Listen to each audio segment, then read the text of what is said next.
Well, I don't know about you, but last night felt a bit like 2022. Detmers pitches hard out, and the Angels placed all of their hopes and dreams on the bat of Andrew Velasquez. Gee, I wonder how things turned out. I think you already know. It's time to get locked on with Mike and Jon, and this is Locked On Angels. You are Locked On Angels, your daily Los Angeles Angels podcast. Part of the Locked On Podcast Network, your team every day.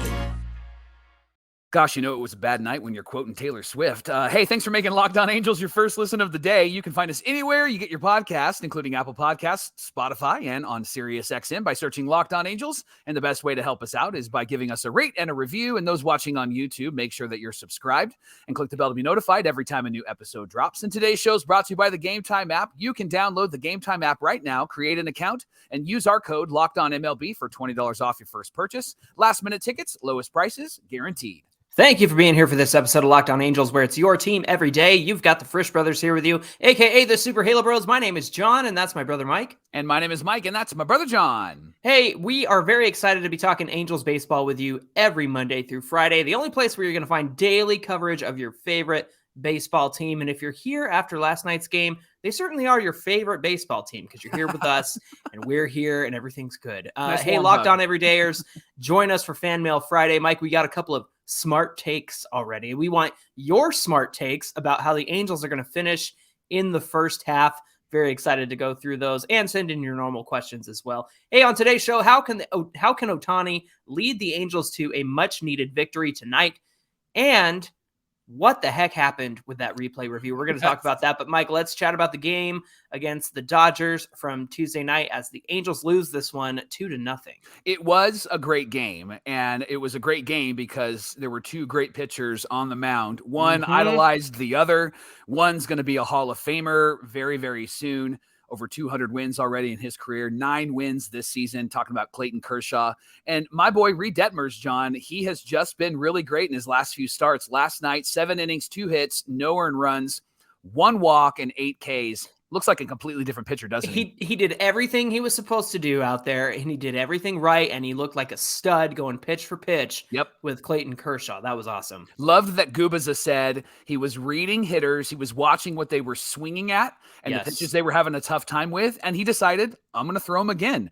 And what a great pitching philosophy, right? Like, hey, they're struggling with this pitch. Let me just keep throwing it until they actually figure it out. And Mookie Betts couldn't figure him out. He had 3 strikeouts. And then JD Martinez really struggled. He's been hot coming into this game and really was fooled by Reid Detmers. Last 3 starts for Reid, Johnny, 18 and 2/3 innings pitched, 0.98 ERA, 24 strikeouts. Whew. He looks fantastic, and he is on the upswing, and he went toe for toe, pitch for pitch with Clayton Kershaw last night. Now, the Dodgers did take the lead after Detmers left the game. Davinsky comes in. He's been good, but his last two outings have been a bit tough. One against the Royals, and, of course, last night against the Dodgers. Gave up 2 runs. One was on a wild bounce. You need to fire that grounds crew. Yeah, what the heck was that? I loved Angels Top Plays video where the sprinklers turn on right in the middle of the play, and the sprinkler jumped the ball up into the air, because that was insane. Yeah, that would have been an out, and it wasn't an out. It hit the ground and just really shot up, and so that, of course, scored a run. And then they got another run on another single. I have a bit of an issue with that run, Johnny, because the runner was at second base. And here comes Ward making the play, and he throws behind the runner, but he sees the runner kind of caught in between, and he just nonchalantly throws it in. Yeah. And Taylor Ward is a good player, but he just frustrates people. He frustrates me, at least. He had a great play out there where he made a really incredible catch between him and Mike Trout in left center field. Mike, I don't think he has the outfielder instincts. I don't think he has those instincts. I don't think he has the chutzpah to know what to do in those situations, right? Like, he just doesn't have he doesn't have the outfield instincts that make you throw ahead of the runner rather than behind. He's a body who can catch fly balls, and that's what he does. And sometimes he makes good plays. Sometimes he lets them fall in front of him. And it's like me playing slow pitch softball out in the outfield. I was a body just to be out there, right? Yeah. And close your eyes and see what happens. Yeah, no kidding. Throw your glove up into the air and see what happens. So yeah, he doesn't have those instincts. Yeah. This game actually was lost though in the 7th inning, John. Angels got 2 on, nobody out. We've heard this story before. And then Kevin Padlo comes up and he swings at the first pitch and he grounds out. Now, I get that the attack mode of the Angels hitters is appropriate in those innings, in those games, and maybe even against good pitchers like Clayton Kershaw. But I mean, the guy's on the ropes. I think you got to have him throw maybe 1 or 2 pitches, and you're a AAA guy. And so you come up and like, don't act like you're a Major League Baseball player. You're a AAA guy. It was a slider toward the bottom of the zone. And what do you think's going to happen? And you're right. Kershaw, 7 innings pitched. He's got runners on second and third, no outs, and they have him on the ropes. He's nearing 100 pitches. Like, this is his last inning, and this like one good hit and he's out of the game, right? Because those runs are going to score on a single. And it was, Hasselman didn't send Drury that time, which was fine because there's no outs. And you think, oh, you got a chance to do this.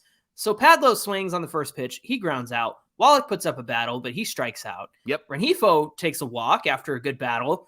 And then again, I'm disappointed in this because earlier in the game, Squid took a great walk against Kershaw, and then he stole a base, doing all the things he's supposed to be doing. And in this one, he comes up and swings immediately and grounds out. And we're hinging all of our hope on Andrew Velasquez. We're not going to pinch hit there. We're not going to make a sub there. I understand Moniak, Theis, and Walsh are lefties off the bench.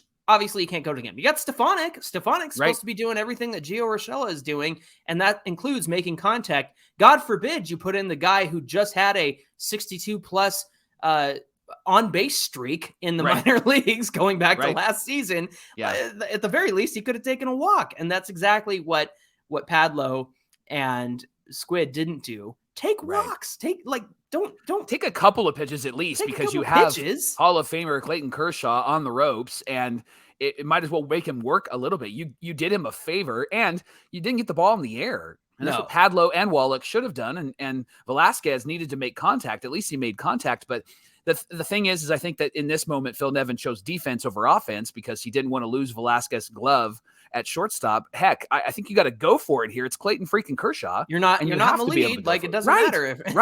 You need a couple of runs, and you have runners on, and there's no guarantee that you're going to be able to get to this bullpen, even though the bullpen for the Dodgers has been worse than the Angels. But they threw 2 of their best guys at us in the 8th and 9th inning, and they did what they were supposed to do. They shut it down. And so I would have loved to have seen Stefanik come up and hit here and at least give him an opportunity to hit. And then I think you can move the infield around a bit. You put maybe Rengifo, you can stay at third base. Maybe he moves over to short. Maybe you have Padlo play third and then bring in Jared Walsh. Right. And then Stefanik, you lose him, but you don't really need him defensively because he's not great defensively.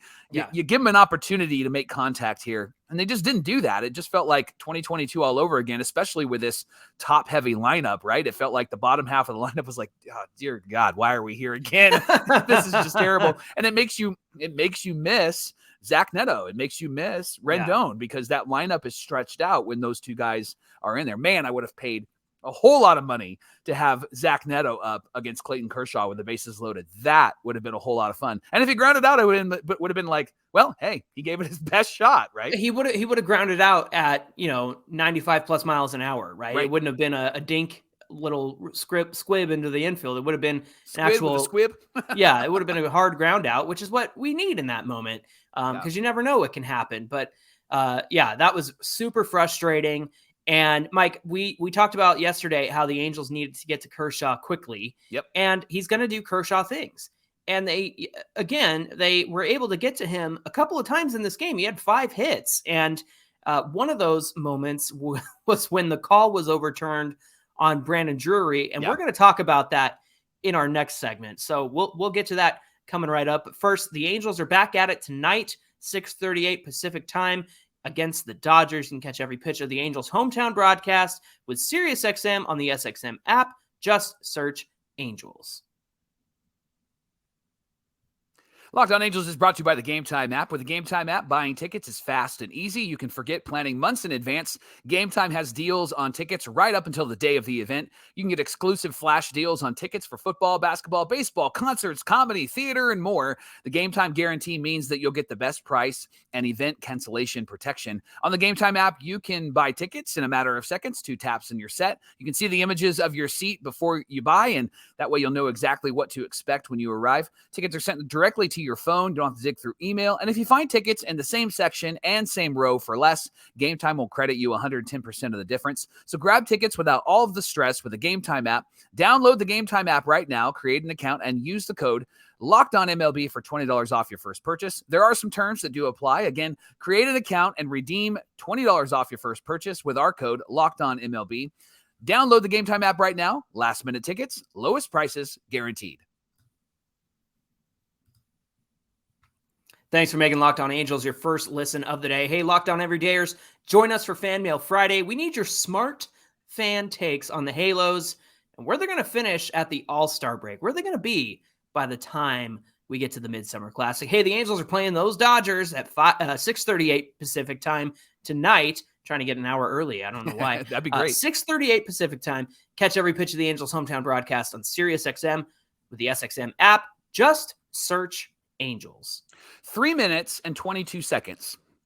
3 minutes and 22 seconds. Yes, Johnny, 3 minutes and 22 seconds. And 22 seconds. That's how long New York took to look under the hood, how they had to maybe cook up the mac and cheese. I don't know what they were doing. Check the oil under the... Yeah, do a DNA test, how long it takes an old man to actually go to the bathroom. Send in their 23andMe and mail it back and get the results. 3 minutes. Yeah, they certainly took their time on that one, didn't they, Mike? Oh my goodness, they took forever. Brandon Drury is coming around third base. Bill Hasselman does the right thing. He sends him home to score. Drury dives, does a swim move, tags home plate with his right hand. It was a close play. And the runner, Drury, is called safe by the home plate umpire. They decide to challenge it, as they should, the Dodgers. Right. And they send it to New York. And 3 minutes and 22 seconds later, those bonehead nerds in New York call Brandon Drury out. They overturn the call. They overturned it. And it was so frustrating, not because I think he was safe. It was frustrating because there was not enough evidence to say that he was safe, right? Or that he was out. The right. runner was called safe. And so they had to have clear and definitive evidence that he was actually out. And Johnny, based on all the angles they showed us, there really wasn't clear and definitive evidence. In fact, Andrew from Angels Top Plays, a great follow on Instagram and on Twitter, he said Brandon Drury is, quote unquote, probably out, but we've seen many reviews that should probably be overturned that are not because the video is insufficient. The rules dictate that irrefutable evidence is necessary, and Andrew didn't see it. Quite honestly, I didn't see it. Yeah. And Johnny, you didn't see it either. The closest thing was the tag was applied to Brandon Drury's face about the same time that he's touching home plate. Yes. And again, like Andrew said, I think probably is the key word there. Yeah, he's probably out. But number one, you got the home plate umpire standing and hovering over home plate, and he made the call, right? And we give them crap all the time, and we're not giving him crap because we wanted the call to go our way. Yeah. What we are saying is that this umpire was in the perfect position to make the call, right? That's the first thing. Number two, to challenge it, I think is well within the rights of the Dodgers to do that because of how close it was. Yep. But the key, Mike, how many calls have we seen the Angels go for or refute or what have you in terms of safe or out? How many calls have we seen? Well, there's certainly not enough evidence there to show that he was safe, or certainly not enough evidence there to show that he was out. This call's probably going to stand. Like, it wasn't even a matter of confirming the call. It should have been the call stands because, again, no matter how you look at this play at the plate, where in the world, I tweeted, where on God's green earth is there irrefutable evidence to go, oh, you know what? There it is. That's where it happened. He's right. The Dodgers are right. Like, there was no camera angle that had a clear and concise view to where you could go, oh, he got him there. I see it. Okay. And for them to spend 3 minutes and 22 seconds, I'm sitting here and my wife was watching the game with me. She leaves the room and she comes back and she's like, what's the score? And I was like, they're still on this call. They're still trying to figure out if he's safe. She goes, what? It's been like 5 minutes. And so I went back to see how long it took. 3 minutes and 22 seconds. Never in the history of Major League Baseball has there ever been a replay review that takes that long. And this is putting on your tinfoil hats, because this is only because the Angels were involved. And somebody on Twitter said there's a 2-tier replay system. And I said, yeah, one is against the Angels and the other is whoever's playing against the Angels. John, I'm going to steal your bit. You said this on Twitter last night. I'm going to steal it. In the multiverse, this play, Brandon Drury is called out, and the Angels challenge it, and they send it to New York. And it comes back maybe 3 minutes and 22 seconds, and the umpire says, the call on the field stands. Yes. Because there's not enough evidence. And every announcer, Wayne Randazzo, Mark Gubaza, and the announcers for the Dodgers all go, it was really tough to try to find it. And the longer it took, it was really tough to find it. That would have been the narrative. And last night, Wayne Randazzo says, man, this is taking a long time. It's going to be one of those call stands moments, or at least it's leaning in that direction. However, it is the Angels that would actually benefit with a call stands. And so we might actually find out that it doesn't stand at all. And so when the call comes back, both Wayne and Gooby go, all right.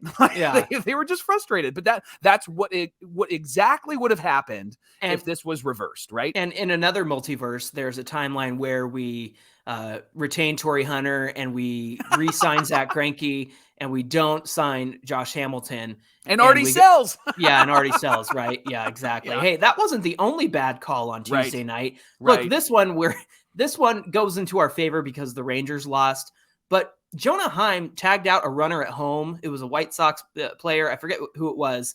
But he was tagged out at home. It saved the run from scoring.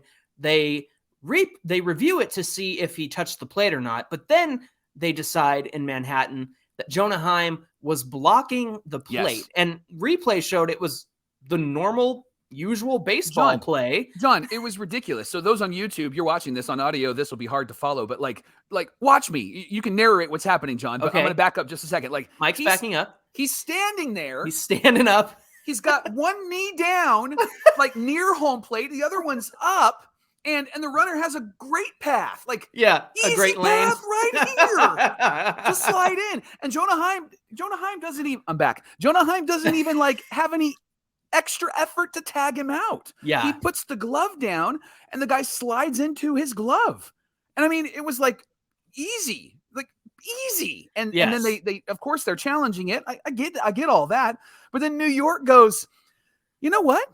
I think he's blocking the plate. Jonah Heim is blocking the plate. Because his last name is Heim, and it rhymes with Anaheim, and maybe they thought it was an Angels call, and that's exactly what happened. I figured it out. Where's my tinfoil hat? I'm going to go look for that right now.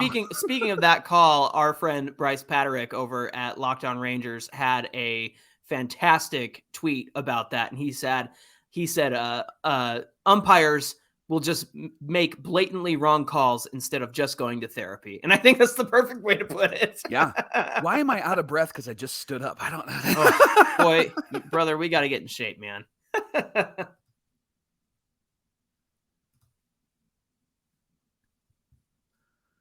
Well, the Angels have an opportunity to salvage this series, just a 2-game series. And we have Shohei Ohtani on the mound. And that's exciting. And as of this recording, John, I keep seeing TBA. They threw out a couple of names of who's going to oppose him, but that really doesn't matter. TBA. He's right. Great. TBA is great. That doesn't matter really because it's Shohei Ohtani. Yeah. And so let's talk a bit about what Shohei needs to do in order to get us a victory in tonight's game against the Dodgers. Mike, I broke it down because the Dodgers have a very top-heavy lineup, and Reid Detmers did a great job of taking care of the top 4 in last night's game. Now, I will say there's a caveat to this, and that's David Peralta, who does not typically hit against lefties. That's why he wasn't in the lineup last night for the Dodgers. But he's somebody that Ohtani's going to want to watch out for. However, I wanted to take a look at the big four: Mookie Betts, Freddie Freeman, Will Smith, and JD Martinez, because they're the guys carrying the team right now. Hey, a top-heavy lineup. Who does that sound like? Mike, Mookie Betts against righties this year has 239 plate appearances. He's batting .259, a .360 on base, .463 slugging, and .823 OPS. Now, the key to getting Mookie Betts out is the high and away pitch, the up and in, the down and away, and down and in. So the four corners of the strike zone. Beyond that, if you're not hitting the zone and you're kind of going a little bit further than the zone where it would be a ball, actually Mookie Betts has a K percentage up and away outside the zone of 35%. Down and away, it's 46%. His whiff percentage up and in is 43%. Up and away outside the zone, 44%. Mike, down and away, 64%. So just some really advantageous numbers to Shohei if he can get Mookie to swing and miss up and in, out and away, that sort of thing. But here's the kicker, Mike. His BABIP in those same zones, up and away, 500. Down and away, 300.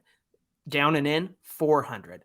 And BABIP, as a reminder, is batting average on balls in play. So when Mookie makes contact and puts the ball in play, he's getting a 500 average, a 300 average, and a 400 average. So for a hit, right? And so that's going to be tricky to get Mookie Betts out. You got to go to those zones, but if he makes contact, then he's likely going to get a hit on that. So Shohei's game plan for Mookie, throw him the high heater. Give him 100 at the top of the zone, make him make contact, and good luck hitting 100 miles an hour, but he'll likely swing through it because Mookie has a tendency to swing through things that are up and away or up and in out of the strike zone. Mike, why don't you talk about Freddie Freeman? Yeah, Freddie Freeman's a lefty, so Shohei has the advantage. He's got some strong stats. Against righties, Freddie Freeman is got 233 plate appearances, and he's batting .327. He's got a .416 on base, a .490 slugging percentage, and a .906 OPS. But here's the caveat to that. His average and on-base percentage are higher versus righties, but his slugging is 200 points lower than it is against lefties. So he's slugging .692 against, holy cow, .692 against I know, lefties. and .490 against righties. So it's unreal. It's kind of a reverse slugging split right there. Yeah. So two pitches that Shohei can use that Freddie has really struggled with is the splitter. Shohei, use the splitter, bro. Use the splitter, Luke. Right? That was good. So Freddie's batting .200 against the splitter this year. His expected batting average is .162, Johnny. Yeah. So and then here comes the sweeper. Leaves a bad taste in your mouth, right? So Freddie's actually batting .167 against the sweeper. So Shohei, you can use the sweeper this time too, this right? time is good. Yeah. Don't hold me accountable if he gives up a home run. So Shohei's plan for Freddie, he's not going to be able to hit that splitter. Yeah. And so he should throw that splitter. Shohei's really not thrown that splitter as much. Yeah. Now's the time to throw it, Shohei. Right. Throw it against Freddie Freeman. How about Will Smith, Johnny? He's a great catcher for the Dodgers and has a great bat. And he's got a great in with the umpires in Manhattan. He's batting .297, 406 on base, 478 slugging, and 884 OPS against righties. Mike, 24 of his 29 strikeouts have come against righties, and the four-seam fastball is the key. He's whiffing at a 28.6% whiff rate, and he's striking out on the four-seam fastball almost 24% of the time. Also, the sweeper is also getting him out too, but he's only been thrown that 36 times. So I think Shohei's game plan for Will Smith, challenge him with a fastball, make him hit that 98 plus mile an hour four-seam fastball, because history has shown, especially this season, that he'll swing and miss it. Yep. And he'll strike out on it as well. Yeah. This is good content, man. This is why you come on. Subscribe. It's Locked On Angels. We're killing it. JD Martinez. Give yourself a pat on the back there. JD Martinez actually struggled last night against Reid Detmers.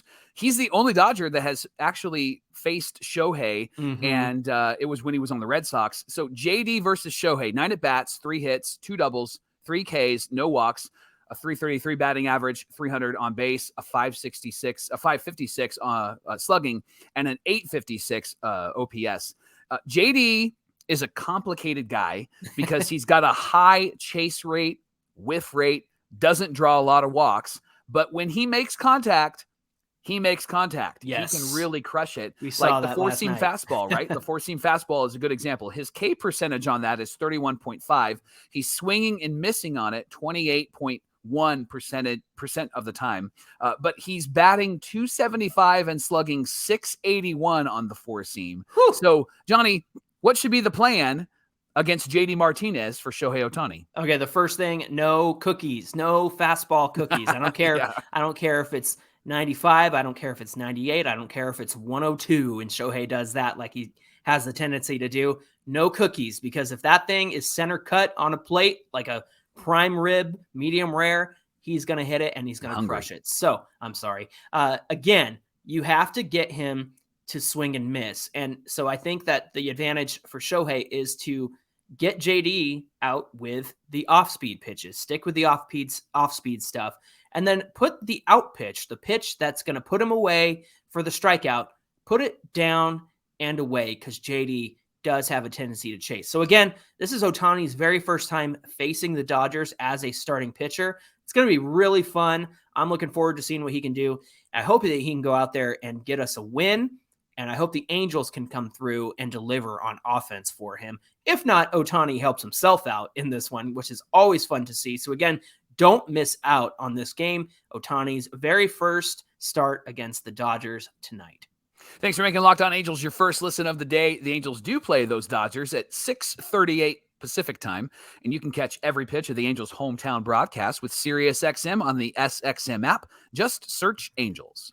Hey friends, give us a follow at Locked On Angels on Twitter and at Super Halo Bros on Twitter and Instagram. If you're on the audio side, come on over to YouTube and click on the video for today's episode and comment below and get in on the conversation. If you're watching on YouTube, get in those comments, hit that like button. It really helps us out. And if you haven't subscribed yet, please do so. Thank you to the over 5,000 who have done so already.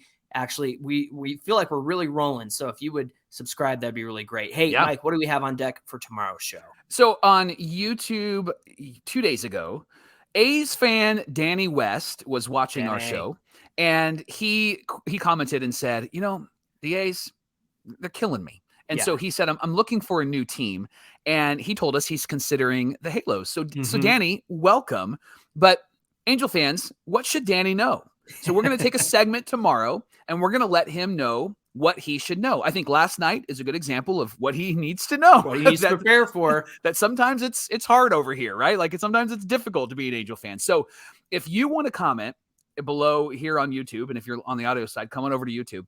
We would love to share your thoughts with Danny on what he needs to know about being an Angel fan. Give him some good stuff. Don't just give him all the bad stuff. Like we're trying to get a squirrel to eat out of our hand. We don't need big sudden movements. So that's tomorrow on Locked On Angels. Let's help Danny become an Angel fan. I don't know if it needs to be said, but keep it clean. I've got censored words on YouTube, so if you're wondering where your comment is, it's because it got blocked because of your filthy language. My mother watches, and so Mrs. Super Halo mom doesn't want to have to wash her mouth out. She don't want none of that. Yeah. All right, friends. Until tomorrow's show, my name is John, and that's my brother Mike. This was fun. My name is Mike, and that's my brother John. Yeah, what did that loss do to us last night? I think I haven't been drinking. This is water out of my Bird Dogs cup. I promise you. All right, friends. We look forward to tomorrow's conversation, and we'll join you here for more Locked On Angels.